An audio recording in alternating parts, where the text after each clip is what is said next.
وعلى آله وأصحابه أجمعين. أما بعد فأعوذ بالله من الشيطان الرجيم. بسم الله الرحمن الرحيم. لن تنالوا البر حتى تنفقوا مما تحبون وما تنفقوا من شيء فإن الله به عليم. صدق اللہ العظیم. بزرگان محترم، برادران عزیز، اس وقت ہمارے ملک میں وقف کے تعلق سے بڑی بے چینی پیدا ہوئی ہے اور ہر مسلمان بہت ہی پریشانی کے اندر مبتلا ہے. جاننا چاہیے کہ اسلام نے تبرعات کی 4 صورتیں رکھی ہیں. تبرع اور تبرعات کے معنی ہیں بغیر کسی عوض کے، بغیر کسی بدلہ کے کسی کو کوئی چیز دے دینا، اس کو تبرع کہتے ہیں. حضرت شاہ ولی اللہ محدث دہلوی رحمہ اللہ نے تبرعات کی 4 صورتیں بیان کی ہیں کہ عوض کے بغیر، بدلہ کے بغیر کسی کو کوئی چیز دی جائے تو اس کی 4 صورتیں اور 4 طریقے ہیں. پہلی صورت ہے صدقہ کی، دوسری ہے ہدیہ کی، تیسری ہے وصیت کی، اور چوتھی صورت ہے وقف کی. صدقہ کہتے ہیں کہ اللہ کی خوشنودی کے لیے انسان کسی کو کوئی چیز دے. یا یوں کہیے کوئی مسلمان کسی کو اللہ کی خوشنودی کے لیے کچھ دے دے.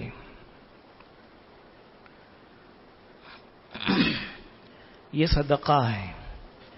اسی صدقہ میں زکوٰۃ ہے، صدقہ فطر ہے، نذر و منت کا صدقہ ہے، اور نفلی جو صدقات ہیں وہ بھی اسی میں آتے ہیں. جیسے مسجد سے نکلتے ہوئے غریبوں کو، محتاجوں کو کچھ دے کر جاتے ہیں، مانگنے والوں کو دیتے ہیں، کبھی نہ مانگنے والوں کو دیتے ہیں. زکوٰۃ اس کی اعلیٰ قسم ہے اور قرآن کریم میں زکوٰۃ کو بارہا صدقہ کہا گیا ہے. لہذا اللہ کی خوشنودی اور اللہ کی رضامندی مقصود ہو اور کوئی مسلمان کسی کو کچھ دے تو یہ صدقہ ہے اور اس کا حکم ہے. الحمدللہ لاکھوں مسلمان، کروڑوں مسلمان اپنی زکوٰۃ نکالتے ہیں اور عید آتی ہے تو صدقہ فطر دیتے ہیں، اور زکوٰۃ اور صدقہ فطر سے ہزاروں لاکھوں مسلمانوں کا فائدہ ہوتا ہے. اسی وجہ سے حدیث پاک میں ہے کہ اللہ کے نبی علیہ الصلاۃ والسلام نے فرمایا، میری امت کے مالداروں سے مال لے کر میری امت کے غریبوں ہی میں تقسیم کیا جائے گا. حالانکہ دوسری امتوں میں ایسا ضابطہ نہیں تھا. دوسری امتوں میں ضابطہ اور طریقہ دوسرا تھا کہ اگر مال نکالتے اللہ کے لیے تو دوسروں کو دینا جائز نہیں، بلکہ اسے کسی پہاڑ پر رکھ دیتے، کسی جنگل میں رکھ دیتے، آسمان سے آگ آتی اور اس کو کھا جاتی. اور جب آگ اس کو کھا جاتی تو یہ علامت تھی کہ یہ قبول ہو گیا. مگر اس امت کی جو بہت سی خصوصیتیں ہیں، ان میں سے ایک خصوصیت یہ بھی ہے کہ اللہ نے مال ضائع ہونے سے بچا لیا. اس کی ایک اور مثال بھی ہم دے سکتے ہیں کہ پچھلی امتوں کے لیے مال غنیمت حلال نہیں تھا، لیکن اس امت کے لیے مال غنیمت حلال ہے. جو جہاد سے حاصل ہوتا ہے، اللہ نے اس امت کے لیے وہ مال بھی حلال کر دیا، صدقہ بھی حلال کر دیا. اس لیے یہ پہلی صورت ہے صدقہ کی، زکوٰۃ کی، خیرات کی، اور اس سے ہزاروں لاکھوں کروڑوں مسلمانوں کی زندگی بنتی ہے. یہ اسلام کی خوبی ہے.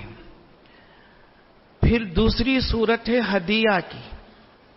ہدیہ میں اللہ کی رضامندی کے ساتھ اپنے بھائی کا دل خوش کرنا مقصود ہوتا ہے. خواہ وہ جس کو دیا جا رہا ہے محتاج ہو، خواہ وہ محتاج نہ ہو، دونوں صورتوں میں ہدیہ دیا جاتا ہے اور دیا جا سکتا ہے. اسی وجہ سے اللہ کے نبی صلی اللہ علیہ وسلم اپنے حق میں اور اپنے اہل بیت کے حق میں صدقات قبول نہیں کرتے تھے اور ہدیہ قبول فرماتے تھے. کوئی ہدیہ دیتا تو لے لیتے، اور اللہ کے نبی علیہ الصلاۃ والسلام کسی دوسرے کو عموماً دے دیتے. اس لیے کہ خاندان بنو ہاشم کے لیے صدقہ جائز نہیں، زکوٰۃ جائز نہیں، صدقہ فطر جائز نہیں. ہاں ہدیہ جائز ہے. اور ہدیہ وہاں اللہ نے کوئی شرط نہیں رکھی، مالدار کو دیا جا سکتا ہے، غریب کو دیا جا سکتا ہے، ہر کسی کو دیا جا سکتا ہے. وہاں اپنے بھائی کا دل خوش کرنا مقصود ہوتا ہے، اور دل خوش کرنے کے ساتھ ساتھ اگر اس کی ضرورت پوری ہوتی ہے تو یہ دوسری بات ہے. اسی وجہ سے حدیث میں ہے تہادوا تحابوا، کہ ہدیہ کا لین دین کیا کرو، اس سے محبت بڑھے گی. تو یہ دوسری صورت ہے جو اسلام نے رکھی. اور آگے تیسری صورت ہے وصیت کی. وصیت کہتے ہیں جب کوئی شخص مرنے کے قریب ہوتا ہے، اس وقت عموماً وہ یہ کہہ کر جاتا ہے یا وہ یہ کہہ کر جائے کہ میرے مال میں سے اتنا حصہ فلاں کو دیا جائے. اور اس کے لیے مرنے کے قریب ہونا ضروری نہیں، بلکہ آدمی اپنی پوری زندگی میں کبھی بھی یہ وصیت کر سکتا ہے کہ میرے انتقال کے بعد میرے مال کا اتنا حصہ فلاں کو دیا جائے. ہاں وصیت وارثوں کے حق میں جائز نہیں. جو وارث ہو رہے ہیں ان کے حق میں وصیت نہیں چلتی ہے.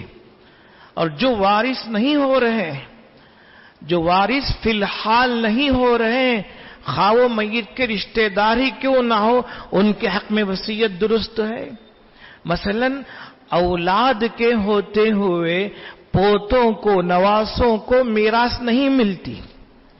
اولاد کے ہوتے ہوئے، ہاں اولاد نہ ہو تو پوتوں کو وراثت ملتی ہے. اب اگر صورت ایسی ہے کہ پوتے ہیں لیکن پوتے سے پہلے اپنے بیٹے بیٹیاں ہیں، تو جب بیٹے ہوں گے تو پوتوں کو وراثت نہیں ملے گی. لیکن شریعت نے ایک بڑا اچھا راستہ رکھا ہے کہ پوتوں کے حق میں وصیت کر دی جائے. پوتوں کے حق میں وصیت کر دیں کہ میرے مرنے کے بعد میرے جو پوتے ہیں ان کو میرے مال میں سے اتنا حصہ دیا جائے گا. اب جو اتنا حصہ دیا جائے گا وہاں شریعت نے ایک اور شرط رکھی ہے کہ 1/3 مال تک وصیت جائز ہے، نافذ ہوگی۔ 1/3 مال سے زائد وصیت نہیں چلے گی۔ 1/3 مال تک آدمی وصیت کر سکتا ہے۔ دارالعلوم دیوبند کے شیخ الحدیث اور صدر المدرسین تھے حضرت مفتی سعید احمد صاحب پالنپوری رحمہ اللہ۔ ابھی 4-5 سال پہلے آپ کا انتقال ہوا۔ تقریباً آپ کی زندگی کے 25 سال باقی تھے، آپ کے بڑے بیٹے کا انتقال ہو گیا اور ان کے 2 بیٹے تھے۔ جب آپ کے بڑے بیٹے کا انتقال ہوا اور گھر میں سارے رشتہ دار جمع ہوئے تو سارے رشتہ داروں کو جمع کر کے آپ نے وصیت کی اور یہ کہا، دیکھو میرے یہ 2 جو پوتے ہیں، میرے بیٹے کے یہ دونوں بچے ہیں، جب تک میں زندہ رہوں گا میں خود ان کا خرچ برداشت کروں گا، ان کا سارا خرچہ میں اٹھاؤں گا۔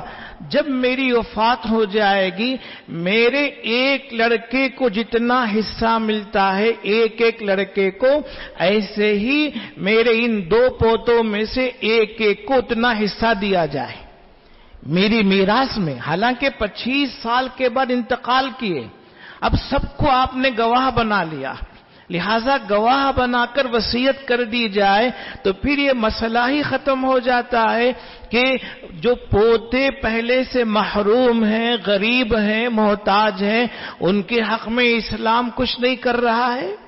اسلام نے صورت رکھی ہے، ہاں بات معلوم نہ ہونے کی وجہ سے عمل نہیں ہو رہا ہے۔ تو تیسری صورت وصیت کی ہے، یہاں بھی اپنا مال دوسروں کو دینا ہے، بغیر کسی عوض کے دینا ہے۔ لہذا وصیت کا ایک راستہ شریعت نے رکھا ہے، اور مرنے سے پہلے آدمی یہ کہے کہ میرے مرنے کے بعد، اس لیے کہ وصیت کا تعلق مرنے کے بعد ہوتا ہے، میرے مرنے کے بعد میرے مال میں سے اتنا حصہ فلاں کو دیا جائے۔ اب اگر وہ 1/3 ہے یا 1/3 سے کم ہے تو اتنا دینا ضروری ہے، واجب ہے۔ 1/3 سے زائد ہے تو زائد دینا ضروری نہیں، زائد اس وقت دیا جا سکتا ہے جبکہ سارے وارثین راضی ہو جائیں، تمام وارثین راضی ہو جائیں تو زائد دیا جا سکتا ہے۔ اور وصیت میں کبھی مسجد کے لیے وصیت ہوتی ہے، کبھی مدرسہ کے لیے ہوتی ہے، کبھی کنواں کھودنے کے لیے ہوتی ہے، کبھی کسی کام کے لیے، مثلا کسی کی نماز نہیں ہوئی اور بیماری میں بہت سی نمازیں رہ گئی، اب وہ وصیت کر جائے کہ میری اتنی نمازیں ہیں، میرے مال میں سے میری نمازوں کا فدیہ دیا جائے، میرے ذمے اتنے روزے ہیں، میرے مرنے کے بعد ان روزوں کا فدیہ دیا جائے۔ اب اس وصیت کو پورا کرنا واجب و ضروری ہے، اور نہیں کریں گے تو گنہگار ہوں گے۔ تو یہ تیسری صورت ہے۔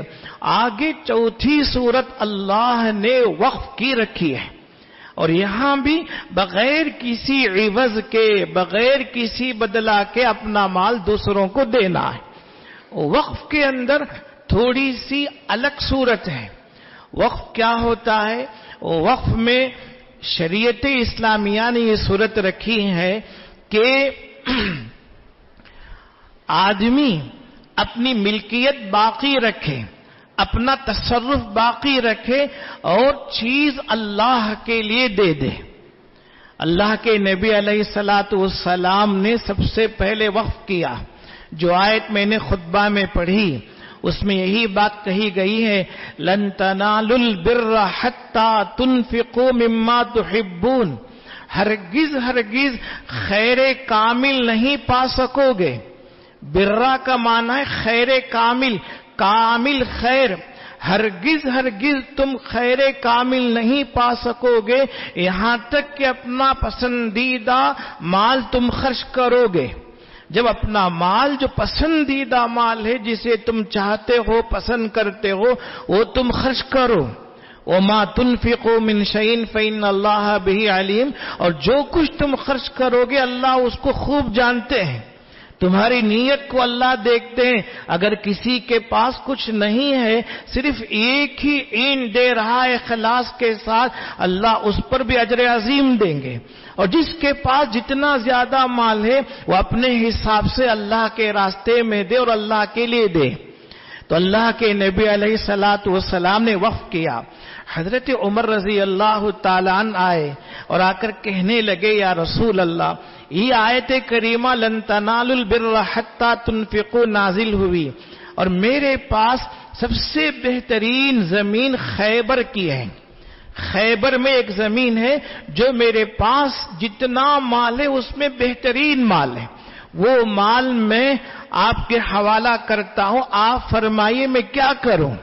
اس وقت اللہ کے نبی علیہ الصلوۃ والسلام نے ان کو وقف کی صورت بتائی اور یہ بتایا دیکھو مال کو اپنے قبضے میں رکھو، مال تمہارے قبضے میں رہے گا اور اس سے جو آمدنی ہوگی وہ ساری آمدنی آپ غریبوں پر صدقہ کر دو، غریبوں کے لیے خرچ کر دو، نیت کر لو کہ ساری آمدنی غریبوں کے لیے ہے. تو اللہ کے نبی علیہ الصلوۃ والسلام نے یہ صورت بتائی اور حضرت عمر رضی اللہ عنہ نے وقف نامہ لکھا. وقف نامہ لکھتے ہوئے فرمایا کہ میرا یہ مال تمام غریبوں کے لیے، مسافروں کے لیے، بیواؤں کے لیے، محتاجوں کے لیے، یتیموں کے لیے وقف ہے، اور جو اس کا ذمہ دار بنے گا وہ واجبی حد تک اپنا خرچ اٹھا سکتا ہے.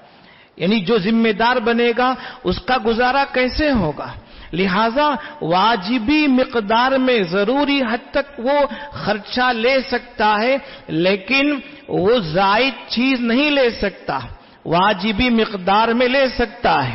اور یہ نہ بیچا جا سکتا ہے، نہ خریدا جا سکتا ہے، نہ اس کا ہدیہ کیا جا سکتا ہے.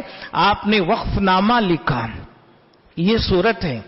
اسی طرح سے حضرت ابو طلحہ رضی اللہ عنہ آئے اور کہنے لگے کہ میرا ایک باغ ہے بیروحہ کے نام سے اور بہت شاندار باغ ہے، اور واقعتاً وہ شاندار باغ تھا اور اللہ کے نبی علیہ الصلوۃ والسلام بھی وہاں تشریف لے جاتے تھے. کہا یا رسول اللہ حاضر ہے. آپ نے وقف کی صورت بتائی. کہا اللہ کے لیے وقف کر دو، قبضہ اپنا باقی رکھو، تمہارا قبضہ رہے گا لیکن چیز اللہ کے لیے ہو جائے گی، اللہ مالک ہو جائیں گے.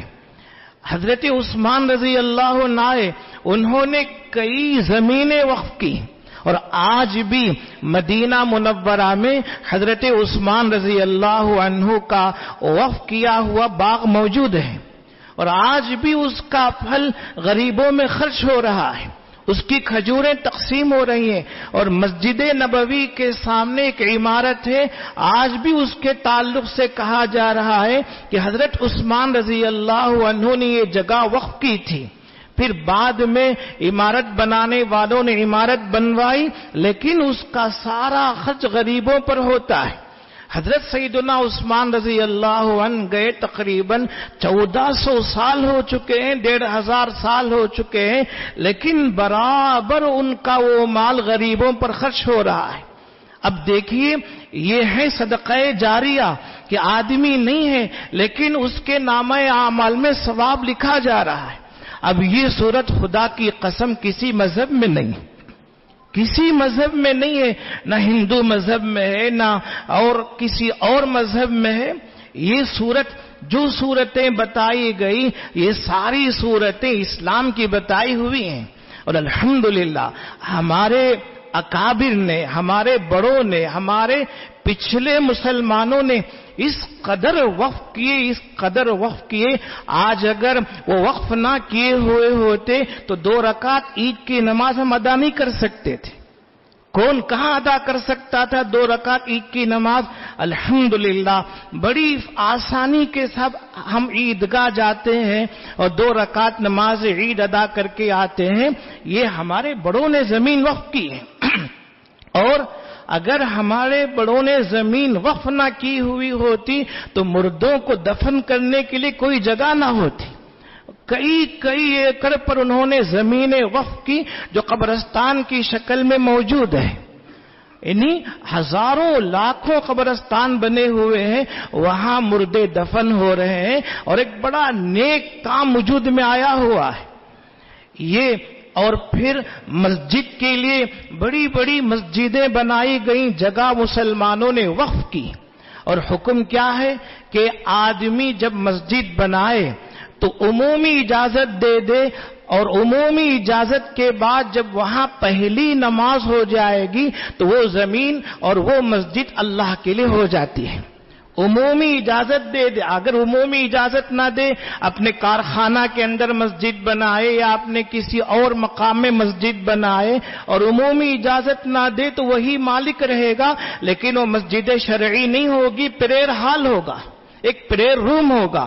لیکن عام محلوں میں اگر کوئی مسجد بنا کر عمومی اجازت دے دے کہ یہاں کوئی بھی آ کر نماز پڑھ سکتا ہے، اس کا دروازہ ہمیشہ کھلا رہے گا، تو قیامت تک کے لیے مسجد وقف ہو جائے گی، اور وہ مسجد بن جائے گی جو وقف ہو جائے گی۔ صرف وہ حصہ نہیں بلکہ زمین ثریا سے، یعنی نیچے تحت الثری کہتے ہیں، انتہائی نیچے جو جگہ ہوتی اسے سرا کہتے ہیں، تو سرا سے لے کر ثریا تک بھی جو حصہ ہوگا پورا حصہ اللہ کے لیے وقف ہے۔ اسی لیے مسجد کے اوپر مسجد کے علاوہ کوئی اور چیز نہیں بنا سکتے، مدرسہ نہیں بنا سکتے، مکتب نہیں بنا سکتے، کوئی اور چیز نہیں بنا سکتے۔ اگر مسجد کی ضروریات صرف مسجد کے اوپر مسجد بنا سکتے ہیں، تو یہ وقف کا سلسلہ الحمدللہ اللہ کے نبی علیہ الصلوۃ والسلام نے یہ بات بتائی، اور اس زمانے سے وقف کا سلسلہ چلا آ رہا ہے، اور نہایت پاکیزہ طریقہ ہے، اور یہ ایک دو نہیں بے شمار سینکڑوں صورتیں ہیں۔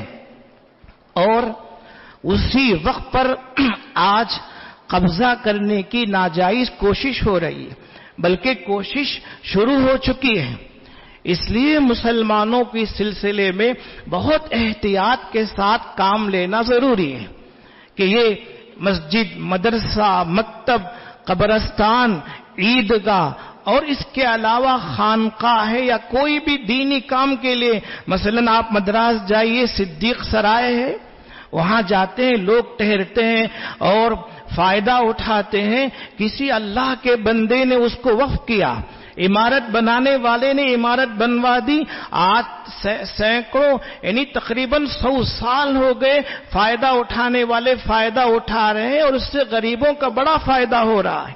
یہ صورت اسلام نے رکھی ہے، اس لیے یہ جو طریقہ اسلام کا دیا ہوا ہے نہایت پاکیزہ اور بہترین طریقہ ہے۔ اب قبضہ کرنے کی کوشش ہے، اور یہ کوشش اللہ کرے ناکام ہو جائے، اور وقف کی زمین کوئی قبضہ کر بھی لے لیکن وہ قبضہ ناجائز ہوگا، ہمیشہ ناجائز رہے گا۔ یہ تو قبضہ کی بات میں کر رہا ہوں، ورنہ علماء نے مسائل یہاں تک لکھے ہیں کہ اگر کوئی مسجد کے لیے چندہ دے اس سے مکتب چلانا جائز نہیں، اگر کوئی مدرسہ کے لیے چندہ دے تو اس سے مسجد چلانا جائز نہیں، مکتب کے لیے دے تو مسجد چلانا جائز نہیں، مسجد کے لیے ہے تو اس پیسے سے مسجد ہی کا کام ہوگا، مسجد کے علاوہ کسی اور کا کام نہیں ہوگا۔ یہ سارے مسائل علماء نے لکھے ہیں اور تفصیل سے لکھے ہیں، اس لیے مسلمانوں کو بہت محتاط ہونا چاہیے۔ اب کیا ہوگا کہ اتنی ساری زمینیں کہ 9 لاکھ یا 10 لاکھ ایکڑ کے اعتبار سے جو زمینیں ہیں، اب ان زمینوں کو چھینا جا رہا ہے۔ کیا صرف زمین چھینی جا رہی ہے؟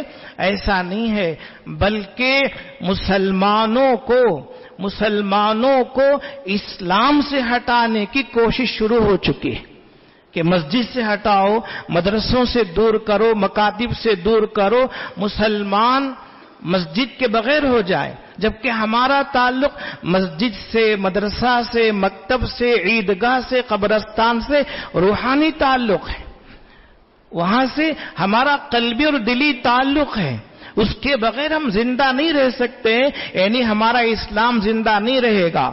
اور یہ بات اللہ کے نبی علیہ الصلوۃ والسلام نے بہت پہلے ہی فرما دی تھی. آپ نے فرمایا یاتی علی الناس زمان الصابر فیہم علی دینہ کالقابض علی الجمر. لوگوں پر ایک زمانہ آئے گا، ایک ایسا زمانہ آئے گا کہ دین پر ثابت قدم رہنے والا ایسا ہو جائے گا کہ گویا وہ اپنی مٹھی میں انگارہ لے کر چل رہا ہے. مٹھی میں انگارہ لینا اور مٹھی میں انگارہ رکھنا کس قدر مشکل بات ہے، مشکل کام ہے کہ ہاتھ جل اٹھے گا. ایسا ہی ایک زمانہ آئے گا. اب وہ زمانہ ہم دیکھ رہے ہیں، لیکن ہم کو مایوس ہونے کی ضرورت نہیں. اس وقت کیا کرنا ہے کہ اس وقت 3 کام ہمارے ذمہ لازم ہیں. ان 3 کاموں کو ہم کریں، انشاءاللہ اللہ کی ذات سے پوری امید ہے دشمن ناکام ہوں گے اور زمین اس کا 1 انچ بھی قبضہ نہیں کر سکیں گے، کوئی حصہ قبضہ نہیں کر سکیں گے. ہم اپنے آپ کو تیار کریں. 3 کام اس وقت کرنے ہیں. پہلا کام یہ ہے رجوع اللہ، اللہ کی طرف ہم رجوع ہو جائیں. یہی پہلا کام ہے. اور حدیث میں آتا ہے اذا حزبہ امر فزع الی الصلاۃ. اللہ کے نبی علیہ الصلوۃ والسلام کو جب کوئی پریشانی پیش آتی تو فوراً نماز کی طرف آتے، یعنی پہلے اللہ سے مانگتے، اللہ کے سامنے اپنی پریشانی کا اظہار کرتے، پھر اللہ کے نبی علیہ الصلوۃ والسلام تدبیر فرماتے. لہذا رجوع اللہ کہ اگر خدا نہ خواستہ ہم سے ہمارا گھر چھینا جا رہا ہو یا چھیننے کے لیے کوشش ہو رہی ہو یا اس کے لیے کوئی قانون پاس کیا جا رہا ہو، ہم کس قدر بے چین ہو جائیں گے، کیسے ہم پریشان ہو جائیں گے. اب ہمارا اپنے گھر سے جو تعلق ہے، خدا کی قسم اس سے 100 گنا تعلق ہمارا مسجد سے ہے، اس سے 100 گنا تعلق ہمارا عیدگاہ سے ہے، وقف شدہ زمینوں سے ہے. لہذا ہم بے چین ہو جائیں، مضطرب اور پریشان ہو کر اللہ کی طرف رجوع ہوں، رو کر گڑ گڑا کر. ہم زیادہ تر اجتماعی دعاؤں پر بھروسہ کرتے ہیں، لیکن اجتماعی دعا نمبر 2 کی ہے، انفرادی دعاؤں کا اہتمام کریں. انفرادی دعاؤں کا جتنا اہتمام ہوگا اللہ تعالیٰ اس کو قبول فرمائیں گے. لہذا ہم اپنے گھر سے متعلق، اپنے کارخانے سے متعلق جس قدر فکر مند ہو سکتے ہیں اس سے کہیں زیادہ فکر مند ہو، رجوع اللہ ہو، اللہ کی طرف رجوع ہو اور رجوع ہو کر روئیں، گڑ گڑائیں، اللہ سے مانگے کہ کوئی چیز، خواہ وہ کسی جگہ ہو، جنگل میں ہو، کوئی دیکھنے والا بھی نہ ہو، کسی کو معلوم بھی نہ ہو، لیکن کسی بندے نے اسے وقف کیا ہو، اس کے حق میں بھی ہم دعا کریں کہ وہ بھی محفوظ رہے، کوئی چیز ضائع نہ ہو، اللہ سے مانگے. اور دوسری صورت ہے مالی صدقہ، کہ مالی صدقہ بہت اثر رکھتا ہے. آج ہم مالی صدقات کو چھوڑ دیے ہیں، دعائیں تو کر لیتے ہیں لیکن مالی صدقہ کا اتنا اہتمام نہیں ہوتا، جبکہ اللہ کے نبی علیہ الصلوۃ والسلام نے فرمایا الصدقۃ تدفع غضب الرب وتدفع میتۃ السوء، کہ صدقہ اللہ کے غصے کو ٹھنڈا کرتا ہے اور بری موت سے بچاتا ہے. بری موت سے مراد کفر پر موت آئے، شرک پر موت آئے، بدعات پر موت آئے، منافقت پر موت آئے، یہ ہے برے عمل پر موت آئے تو بری موت سے بچاتا ہے اور رب تبارک و تعالیٰ کے غصہ کو ٹھنڈا کرتا ہے. اور جو بلائیں آ چکی ہیں ان بلاؤں کو دور کرتا ہے، جو بلائیں آنے والی ہیں ان کو روک دیتا ہے، صدقہ آنے نہیں دیتا. لہذا ہر مسلمان صدقہ کا اہتمام کرے اور اپنے بس میں جو ہو سکتا ہے اس سے کچھ زیادہ ہی دیں. اور یہ ضروری نہیں کہ آپ مسجد کو دیں، مدرسہ کو دیں، مکتب کو دیں، آپ اپنے رشتہ داروں کو ڈھونڈ کر دیجئے، غریبوں محتاجوں کو، مسکینوں کو، بیواؤں کو ڈھونڈ کر دیجئے. مالی صدقہ سے اللہ کا غصہ ٹھنڈا ہوتا ہے اور بلائیں مصیبتیں ٹلتی ہیں. اور تیسرا جو کام ہے، تیسری جو بات ہے جو خاص طور پر کرنے کی ہے، ہم اپنے طور پر کوئی ایسا کام نہ کریں جس کی ہدایت نہ دی گئی ہو، وہی کام کریں کہ مسلم پرسنل لا بورڈ نے اس کی ہدایت دی ہو، ہمارے اکابر نے، علماء نے اس کی ہدایت دی ہو، اور جس طریقے سے انہوں نے ہدایت دی اسی طریقے سے کریں، ایک قدم آگے بڑھ کر کوئی کام نہ کریں، اور کوئی ایسا نعرہ بھی نہ لگائیں جس سے غیر مسلموں کے جذبات بھڑک اٹھیں۔ ہمیں کسی کے جذبات کو بھڑکانا نہیں ہے، بس اللہ سے بس ہم یہی مانگتے ہیں کہ ہماری زمینیں محفوظ ہوں، ہماری مسجدیں محفوظ ہوں، ہماری عیدگاہیں محفوظ ہوں، بس یہ کام کرنا ہے۔ کسی کو گالی دی جائے، حکومت کو گالی دی جائے، یا فلاں کو برا بھلا کہا جائے، فلاں کو برا بھلا کہا جائے، یہ اسلامی طریقہ ہرگز نہیں ہے، اور اس سے کچھ ہوتا نہیں ہے۔ اور اللہ تبارک و تعالیٰ نے صاف فرمایا وَلَا تَسُبُّوا الَّذِينَ يَدْعُونَ مِن دُونِ اللَّهِ فَيَسُبُّوا اللَّهَ عَدْوًا بِغَيْرِ عِلْمٍ، کہ اللہ وَلَا تَسُبُّوا الَّذِينَ يَدْعُونَ مِن دُونِ اللَّهِ، غیر اللہ کو تم برا بھلا نہ کہو، غیر اللہ کو تم برا بھلا نہ کہو، کیوں؟ وہ اللہ کو برا بھلا کہیں گے، اور ان کو علم نہیں ہے، ان کو یہ علم نہیں ہے کہ ان کے جتنے معبودان ہیں سب باطل ہیں، لیکن وہ اپنے معبودوں کو حق پر ہی سمجھتے ہیں، اور بغیر کسی علم کے وہ اللہ کو برا بھلا کہیں گے، اللہ کو گالی دیں گے، اسلام کو برا بھلا کہیں گے، اور ہم سبب ہو جائیں گے۔ اس لیے کوئی ایسا کام نہ کریں جو ہمارے وقار کے خلاف ہو، ہمارے وقار کو مجروح کر رہا ہو، ہماری تہذیب کو مجروح کر رہا ہو۔ اسلامی تہذیب ہے، بس جتنا حکم دیا جا رہا ہے اسی کے مطابق ہمارا عمل ہو، اور کسی کے خلاف ایک جملہ بھی ہم نہ بولیں، ورنہ اللہ کی مدد نہیں آئے گی۔ اللہ کی مدد اس وقت آئے گی کہ جب ہم دائرے کے اندر رہ کر کام کریں گے، اکابر جو حدود متعین کر دیے ہیں، جو لکیر کھینچ دیے ہیں، اسی لکیر اور بارڈر کے اندر رہ کر ہم کام کریں گے۔ اب جب تین کام ہم کریں گے انشاءاللہ اللہ کی مدد آئے گی۔ آج بہت ہی خطرناک معاملہ ہے، اور جس باطل مقصد کو لے کر یہ حکومت آئی تھی اس کو اب وہ شروع کر چکی ہے، اور ایک ایک کر کے اس کے بعد بہت تیزی سے کام کریں گے۔ اور اس کے بعد دوسرا مسئلہ یونیفارم سول کوڈ کا ہے، اور یونیفارم سول کوڈ خدا نہ خواستہ آ گیا تو ہم تڑپتے رہ جائیں گے، 2 رکعت نماز نہیں پڑھ سکیں گے، اذان کی آواز نہیں سن سکیں گے، مسجد میں اقامت نہیں سن سکیں گے۔ ایسا انتہائی خطرناک منصوبہ ہے یونیفارم سول کوڈ کا۔ اس کے بعد وہ لا رہے ہیں، اس کے بعد اور چیزیں لا رہے ہیں، یہ ابتدا ہو رہی ہے۔ لہذا ہم تڑپ کر اللہ سے مانگیں، اور اجتماعی دعاؤں سے زیادہ انفرادی دعاؤں کا اہتمام کریں، اور صدقات کا اہتمام کریں، جو خطوط اور جو رہنمائی کی جاتی ہے اس کے مطابق رہیں، اور سب سے بڑی بات اپنی غلطیوں کی اصلاح کریں، غلطیاں درست کریں، اور اپنے اعمال کو صحیح کریں، پھر مطمئن رہیں، انشاءاللہ اللہ کی مدد آئے گی۔ اس لیے کہ جس قدر زمینیں یہاں عبد المطلب کی وہ بات یاد رہنی چاہیے کہ ابرہہ کا لشکر خانہ کعبہ کو ڈھانے کے لیے آ گیا، اور عبد المطلب اپنے اونٹ کی تلاش میں نکلے ہوئے ہیں۔ ابرہہ نے کہا کہ تمہارا جو بڑا آدمی ہے امیر اسے بھیجو، تو عبد المطلب گئے اور کہا کہ مجھے میرا اونٹ دیا جائے۔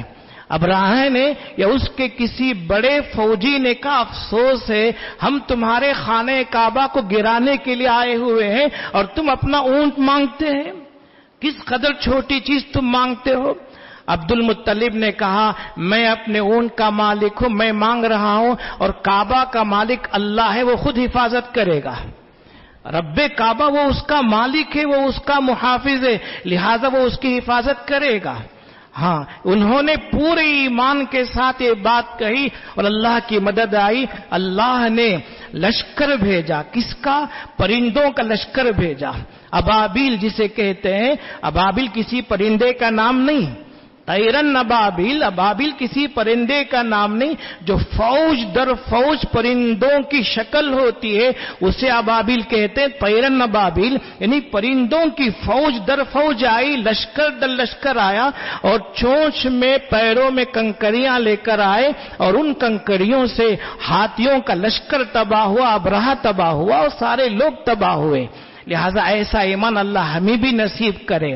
تو ہم پورے اس کے ساتھ عزم کے ساتھ گناہوں سے اللہ سے معافی مانگ کر اوقاف المسلمین کی حفاظت کے لیے بے چین ہو جائیں۔ یہ صرف زمین قبضہ کرنا نہیں ہے، بلکہ مسلمانوں کو اسلام سے دور کرنے اور مسلمانوں کو آگے کی نسل کو بے ایمان کرنے کی شروعات ہوئی ہے۔